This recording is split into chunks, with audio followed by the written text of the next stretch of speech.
Saan natin nakikita, naririnig ang mga haters? Sa social media, maraming haters. Puro mga lason ang lumalabas sa kanilang isipan. At pagka ipinrint nila sa kanilang wall, sa kanilang site, at kinlik ang send o ang post, napakarami na agad na pwedeng malason kung palalason. Napakarami mga haters sa media, sa ating mga traditional media, radyo, telebisyon, paging sa mga dyaryo. Wala nang mabuting mapuri sa kapwa, puro kasiraan, puro panira ang ginagawa. At katakataka, pati may mga pulpito na pulpits of hatred.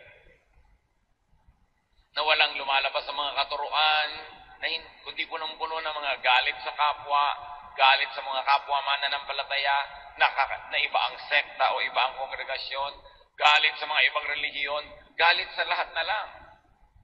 Yung napakahalagang oras na dapat sana ay nagagamit para ang mga tao ay mapayaman ang isip, maiangat ang espiritualidad, mapalaya mula sa mga negative things, ay lalong nagagamit para ang mga tao ay maimpluwensyahan na maging magkakalitin din, palamuhi, mapagmataas sa sarili, at mapanghamak sa kapwa. In the name of God, the ironies of ironies. Kailangan nakikilala po natin mga kapatid ang haters. Kung minsan tiya mo yon, minsan kaibigan, minsan nanay, kung minsan tayo. Tuwing meron siyang sasabihin, ang influensya sa iyo ay magalit ka rin sa kagalit niya, mainis ka sa taong ni hindi mo kilala, husgahan mo ang taong ni hindi mo personally nadidinig o nakikita dahil sa influensya ng haters. Huwag tayong pai-influensya kahit mahal natin sila sa buhay. Kahit mataas ang kanilang pinag-aralan o kahit pa nga meron silang katungkulan o kapangyarihan. Ang bawat tao ay binigyan ng Diyos ng sariling isip, sariling bait para salain natin ang ating naririnig at maproseso natin sa ating isipan at mabigyan natin ng pinakamakadiyos, pinakamaayos, pinakamabuting response ang ganitong mga uri ng messages of hatred. Who else must we avoid? Avoid gossiper.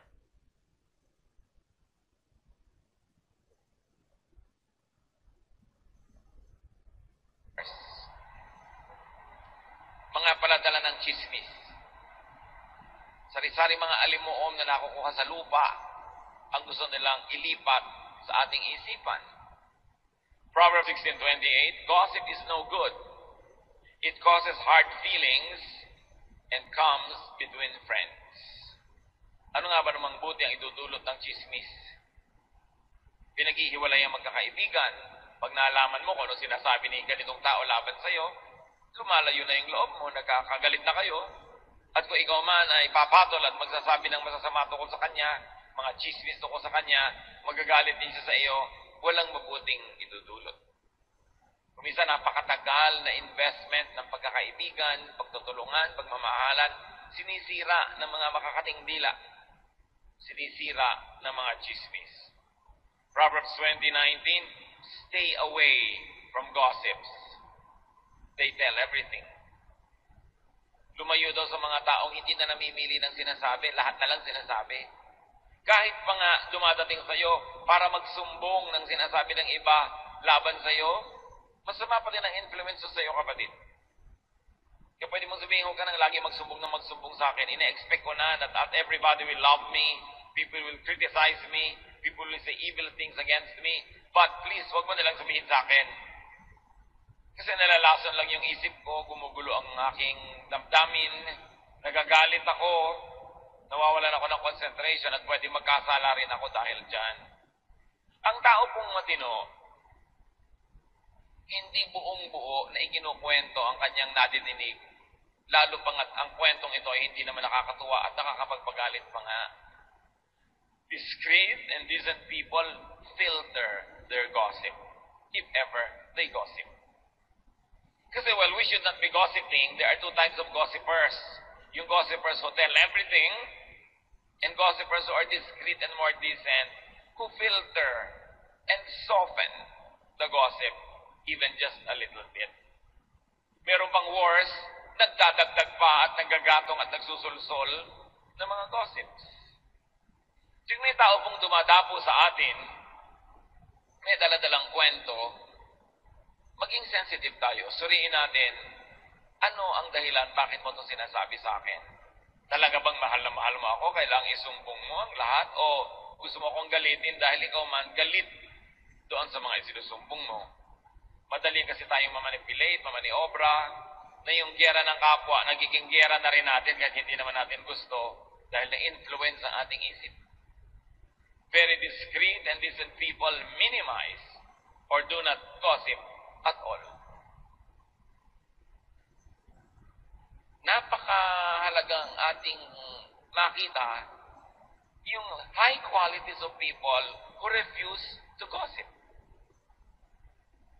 Ang daming nasasagap natin sa hangin ng mga kung ano-anong balita, pero para laging ulit-ulitin natin yun sa kapwa. Lalo't gumagamit ka ng social media, gumagamit ka ng computer, internet, ng text. Kuminsan irresponsible.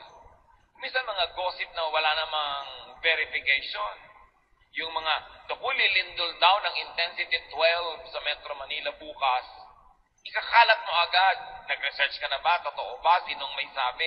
Nagsasabog ka agad ng takot at panakot sa tao. Hindi mo naman na-verify. Huwag kayong forward ng mga bagay na nakakatakot na hindi nyo naman verified. Kasi nakakagulo sa isip ng kapwa. Nakakanervyos.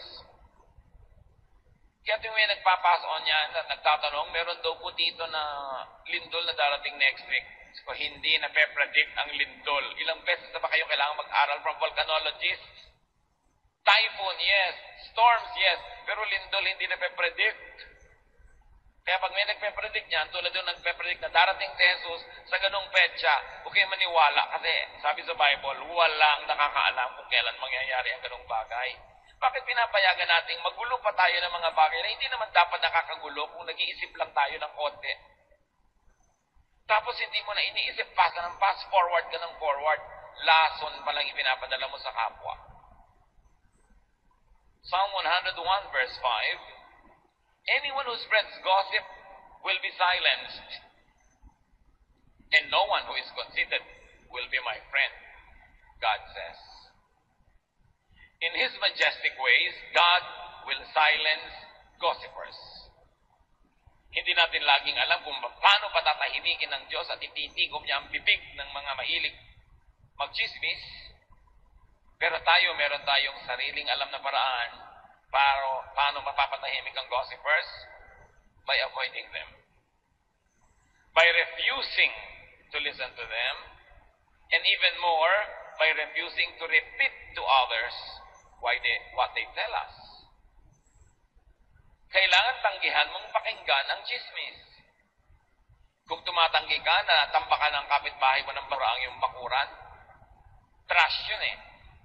Dapat tumanggi ka na tampakan ng kapwa mo ang iyong tenga ng basura. Alam niyo po ba ang tenga napakalapit sa utak? Ang lapit. Kaya pag pumasok sa tenga, nasa loob na agad ng utak. Anong mga basura ang pumapasok sa ating tenga? Mga basura ng haters, mga basura ng gossipers, it will poison our minds. And you can very well know if the mind is poisoned. The language and the vocabulary gets poisoned as well. The behavior, the thinking pattern gets poisoned. Kaya iniingatan. Hindi tayo nagpapapasok ng anumang marumi sa ating tainga. Gusto niyo bang may pumasok na langgam sa inyong tenga? May pumasok na insekto, mikrobyo, maruming tubig, asido, and yet we allow a lot of gossip and hateful words to enter our ears. Kailangan bantayan. At kailangan kung sakaling nakapasok, huwag nang ilabas sa ating bibig. Sirain na, wasakin na in the realm of thought so that we don't become instruments of the devil. We don't become extensions of hell and extenders of hell also. Avoid tempters. Mga mapanukso. Proverbs 5:7 to 8. My son, listen to me and do everything I say. Stay away from a bad woman. Don't even go near the door of her house. Siyempre, pwede mo sabihin, stay away from a bad man or a bad activity or habit, a bad social media post or wall or site. Dati kasi kailangan maglakbay ka pa para ka matukso, maglakad ka pa para may mapuntahan. Pero ngayon, because of the social media, because of the internet, isang bukas ng computer, 2-3 click, nandun ka na sa pinto ng bad woman or bad man. At hindi ka lang nasa pinto, nasa kaloob-looban ka na ng kanyang bahay. Kaya ingatan. Ingatan kung anong mga pinupuntahan nating mga websites. Ingatan kung anong mga pinapanood, pinapakinggan sa social media. Dahil yan ngayon ang napakabisang kasangkapan ng tukso. Matthew 6:13, keep us from being tempted and protect us from evil. Isang major component ng prayer. Ipanalangin natin mga kapatid that with the availability of all of this technology, all the gadgets, and all the channels that we can subscribe to, visit, watch, hear, that we watch ourselves, that we exercise self-censorship, that we exercise self-control. Napakaraming mga laging nagtatanong sa akin na paano nila pipigilin ang kanilang anak, ang kanilang asawa, ang kanilang mga kaibigan na mahumaling sa mga tukso na nasa internet, pati mga online gambling. Kahit innocent-looking games, pero addictive, hindi na makapagtrabaho, hindi na makapagkwentuhan sa mga mahal sa buhay, wala nang panahon para sa ibang bagay kasi puro na lang yung gadget ang kaharap. When these things deprive you of your precious time to do good, to be good to others, they become instruments of temptation. May deception involved. Dapat maging mapanuri. And then avoid neggers. Ano ba yan? Negative talkers. Yung pessimist na tinatawag, napakadilim ng paningin sa mundo, lahat pangit ang interpretasyon. Yung mga discouragers, ayaw kang patuloyin na hanapin ang iyong mga pangarap. Ayaw kang magbigyan ng lakas ng loob na to achieve, to try things. Iwasan yung mga fault finders. Sa ginagawa naman ng kapwa, laging may maganda at may mali. Pero pag lagi yung mali, pangit ang tiningnan mo, papangit ang pananaw mo sa sangkatauhan. Avoid complainers. Ito yung kaharap mo, reklamo. Lagi na lang may complaint. Lagi na lang may discontentment. And then avoid catalysts of discontentment. Yung masaya ka na, sisirain pa niya yung saya mo para ka maging unhappy. Sisirain niya yung moment mo. Nagkaroon ka bigla ng boyfriend, sisirain agad ang loob mo, naku, magkakahiwalay din kayo niyan. Yung mga lagi ng discontentment, bakit ganyan ang napili mong boyfriend, may ganito, may ganun, pintas agad.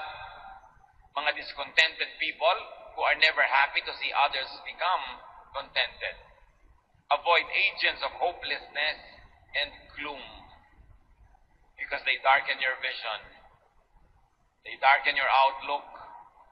They darken your life. Mahirap na lagi tayong may ganyang kausap. Hindi mo napapansin, negative ka na rin.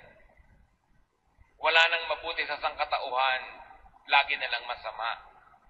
Wala ka nang pwedeng magandang asahan, puro na lamang nakakatakot at malungkot. Ang sabi sa 1 Thessalonians 5:11, you must encourage and help each other. Susuriin ninyo kung ang inyong laging kausap ay nakaka-encourage or nakaka-discourage. Siyempre, ang matalino at concerned friend, kung minsan, hindi discourage ka based on facts, based on experience, and based on a generally wise disposition. Pero may mga tao rin na ang buhay nila tadtad ng kabiguan, tadtad ng lungkot, tadtad ng frustration. Ganun na ang buong pananaw nila sa buhay.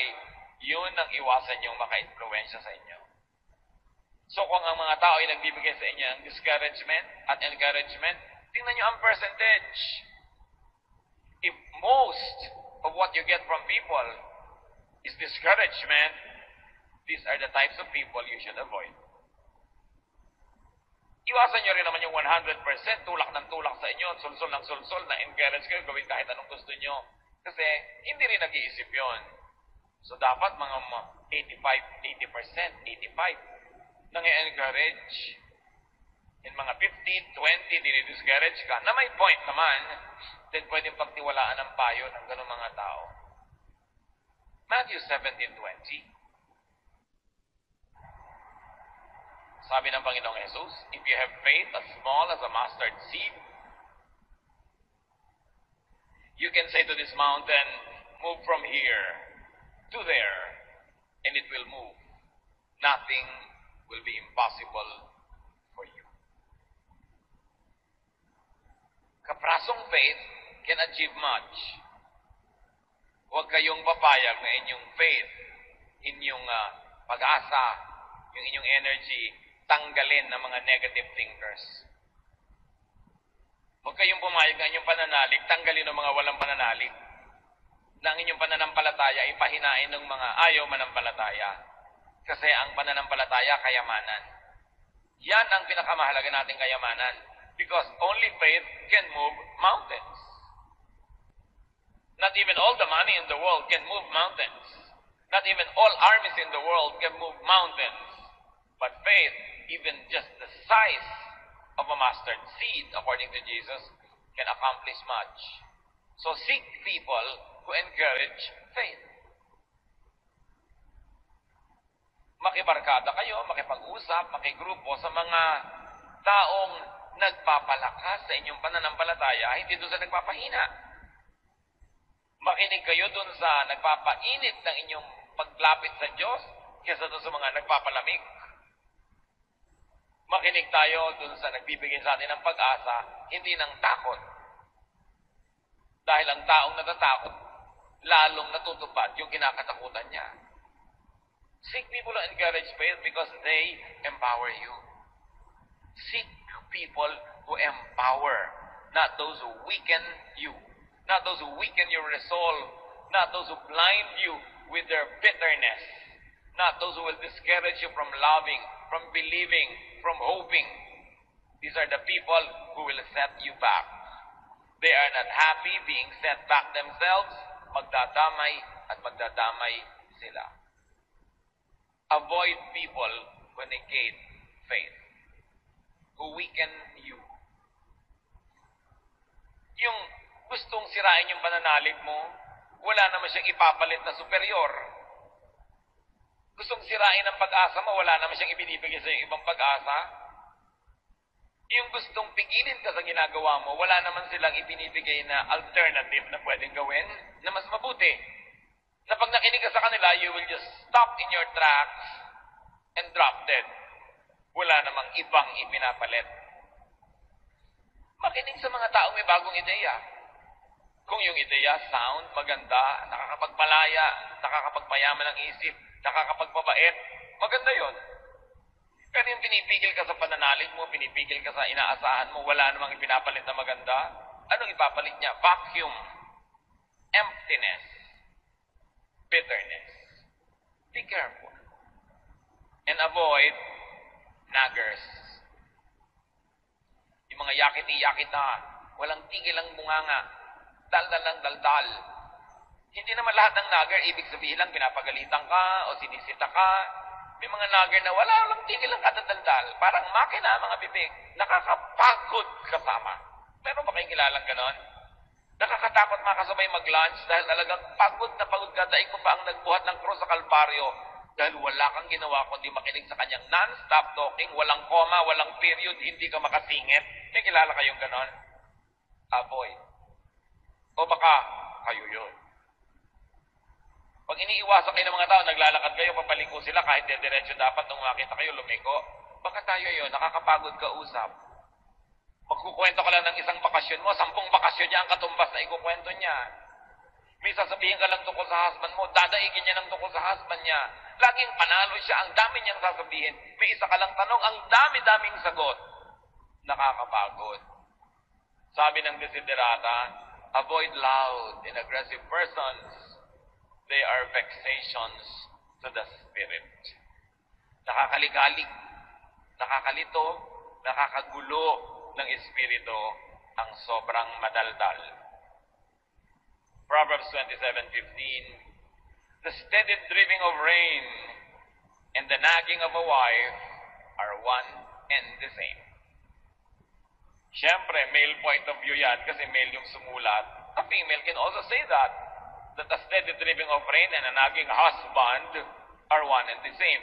Because there are nagging husbands. Just in case wala pa kayo nababalitaan, meron. Kung may mga nagger na babae, may mga nagger ding lalaki, nakakapagod din in the same way. Proverbs 21:9, it is better to stay outside on the roof of your house than to live inside with a nagging wife or husband. Ang mga roof kasi sa Middle East, flat. Pwede kang tumira, hindi ka mahuhulog, hindi ka tulad ng mga roof natin. So sabi, mabuti pa doon ka na lang tumira sa bubong, kahit maginaw o mainit, kasi nasa loob ka nga ng bahay, ang kasama mo ng mga asawa, walang tigil ang bunganga. Nakakapagod, nakakarindi. No? Proverbs 21:19, it is better out in the desert, o mas malayo na to, than at home with a nagging, complaining wife or husband. Lagi lang nilalagyan ng kabilang kasarian. Kasi universal naman ito para sa lahat ng tao.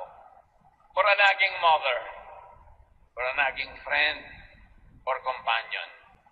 Minsan, naglalakbay ako nung araw pa, estudyante pa ako, I was traveling, and I had the misfortune of sitting next to a couple na yung wife walang tigil ang yakiti-yakitak.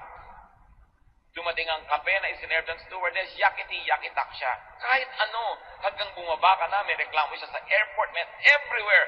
Nakasabay ko pa sa barko. Kasi naglalakbay ka nga, may lipading. Sila na naman. Kasunod ko pa sa pila. Nangyari pa, nakapila ako, may biglang umuna sa akin na nagmamadaling nanay. For whatever reason, na may bitbit na bata at mga bag ng mga gatas. Sabi ba naman ng babaeng nagger na nasa likod ko, hindi na ako yung asawa niya, ha? Stranger na nga ako. Kinalapit pa ako, sabi niya, papayag ka na umuna siya sa'yo. In English, syempre. Sabi ko, it doesn't matter. Takang-taka siya. Ninanag niya yung husband niya tungkol sa akin. Sabi niya, huwag kang tutulan sa kanya. Huwag kang papayag. Pag sa'yo may umuna, huwag kang... Hindi na nga inunahan. Nangnanag pa rin. May ganong tao. Ang tanong, baka tayo yon. Walang tigil ng kapupo na dito, reklamo doon. So what to do in life? How to live? Ang iksi-iksi ng buhay, pupunuin mo pa ng mga negative? Sayang naman ang time. Psalm 90:12, teach us to use wisely all the time we have. Panginoon, bigyan niyo po kami ng karunungan na maging matalino kami kung paano gagamitin ang napakamangahalagang sandali na ipinahihiram niyo sa amin. Pag nagsayang ka ng 1 oras, kalahating oras, 10 minuto, 1 minuto, sa nonsense talking, sa lack of faith, sa paninirang puri, sa pangmumuhi, sayang kasi hindi na mapabalik yung oras na yun. Minimize pain is what we should do in life. Avoid negative people. Be positive. Seek and enjoy positive people.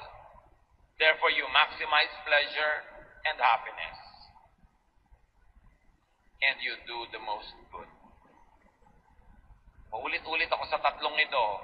Ano ang gagawin sa buhay ng tao na ipinapahiram ng Diyos? Maraming pwedeng discussion, maraming pwedeng detail, pero kung tutuusin, tatlo lang. Hanggat maaari, pakontiin at paiksiin mo ang paghihirap at pagdurusa.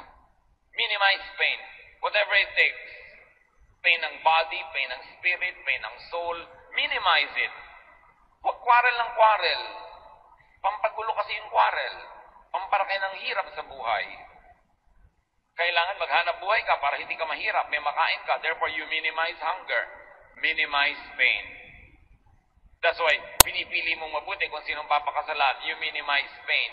Hindi naman totally mawawala yun, meron. But you minimize by choosing wisely. And you maximize pleasure and happiness.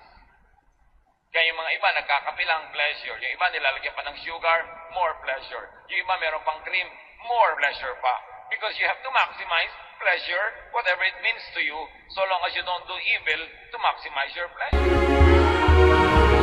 Kaya may mukha ka lang, salamat. Yung iba, naglalagay pa ng makeup para mas ma-please sila. Siguro yung mga tao gusto nilang i-please. Nagdadagdag ka ng kaligayahan lagi at kasiyahan sa buhay. Bakit naman hindi? Kaya iksi ng buhay. Kaya nagsusunod ka, sarapan mo. Napakalaking krimen naman na meron kang gulay, meron kang panluto, tapos ang niluto mo walang kwenta-kwenta. Sayang ang gas. Ba't may mga ganun magluto? Walang kwenta-kwenta. It's a crime against the planet. Sinayang mo yung mga ingredients. You maximize pleasure and happiness. That's why may bahay ka, hindi naman pinipindahan mo pa. Hindi mo papinda yung gulay. Because you're maximizing pleasure. And then you do the good. Because when you only minimize pain and maximize pleasure, other people. So you do the most good. Tatlong bagay lang ang buhay. Pag ginawa mo yan, ikaliligaya ng Diyos ang ipinahiram niyang buhay sa iyo at makabigyan ka pa ng extension.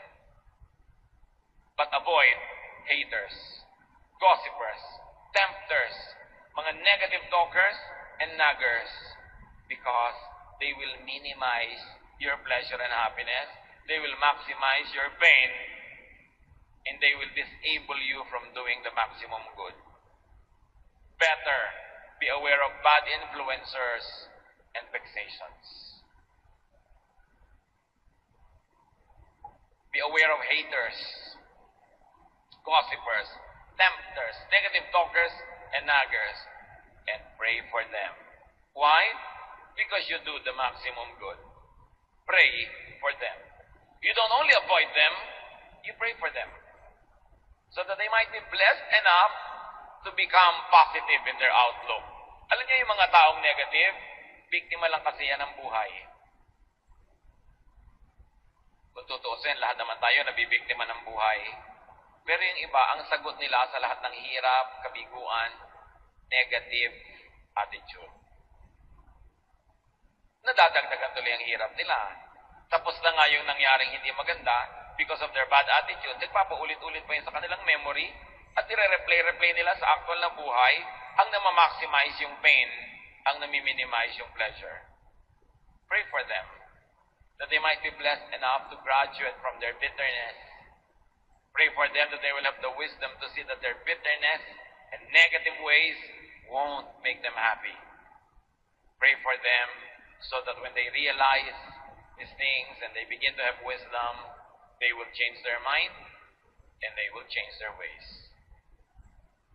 And if you could, carefully and studiously try to be a positive influence on them. Pag may mga nagger, may mga negative talkers, pag may mga bitter people, discouragers, tuwing mga panahon na hindi nyo maiiwasang sila ay makasalamuha, makasama, makausap, tiyakin nyo mga kapatid na kayo ang nakaka-influensya sa kanya ng positive at hindi kayo ang nai-influensya ng negative. Gawin nyo siyang mission field.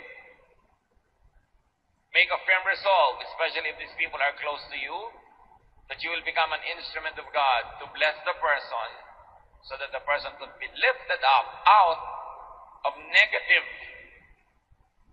situations and negative thinking, and they could become positive. But avoid being them or being like them. Madalas naman nagiging tulad tayo ng mga negative, hindi naman natin napapansin at alam. Wala tayong consent. Nadadala lang tayo sa dalas nating kausap. And because we don't put safeguards in our ears and in our eyes, we could get influenced by poisonous people. Avoid being a hater. Kung may nagkamali sa iyo noon, hindi lahat ng tao ganon. Kahit mas marami pang ang mali, meron pa ring tama. So huwag mong ihuhusga yung bagong kilala mo na mali agad. Hayaan mong magkaroon siya ng pagkakataong magpakilala ng maayos. Although, dahil lang ingat ka na, hindi ka na masyadong vulnerable na sobra-sobra magtiwala. Pero huwag mo agad tatanggalan ng tao ng at least benefit of the doubt na siya ay may mabuting magagawa sa iyo. Avoid being a gossiper, a tempter especially, a negative talker, and a nagger. Romans 2, verse 1. Some of you accuse others of doing wrong, but there is no excuse for what you do. When you judge others, you condemn yourselves because you are guilty of doing the very same things. So pag meron tayong nilabel na, ay, negative thinker to, ay, negative talker, ito, discourager, tiyakin natin tayo, hindi ganon. Kasi yun yung tinatawag na talbog sa akin, dikit sa'yo. The judgment that you throw at people will bounce back to you if you are doing the same thing. So let us always examine ourselves first. Unahin natin suriin ang ating mga sarili. At kung sakaling guilty tayo mga kapatid, tigilan natin to dahil napakalaking parusa sa ating kapwa, lalo sa mga malalapit sa atin kung tayo negative. Kung tayo mahirap kasundo, kung tayo mahirap kasama, para nating pinarurusahan ang mga kasama natin. Hindi kasiyahan na tayo makasama, parang isang sumpa. If guilty, let us avoid inflicting others with our disease. Let us get treatment from the Lord. Meanwhile, remain in isolation while we are contagious. Pag nagpupumiglas, nagwawala ang isang salita na makalabas sa ating bibig, suriin muna natin, will it edify people? Makakabuti ba sa makakarinig? Makakabuti ba doon sa pinag-uusapan? Makakabuti ba sa inyong sariling puso at relasyon sa Diyos? At pag hindi, wasakin ang salitang ito at huwag itong payagang mabuo at lumabas pa sa ating bibig. And very, very importantly, choose your company ever very carefully. Because bad company ruins our morals. Kung minsan nagkakaroon tayo ng mga masasamang ugali, influence lang ng iba. Suriin natin mga kapatid. Umiwas sa hindi mabuti.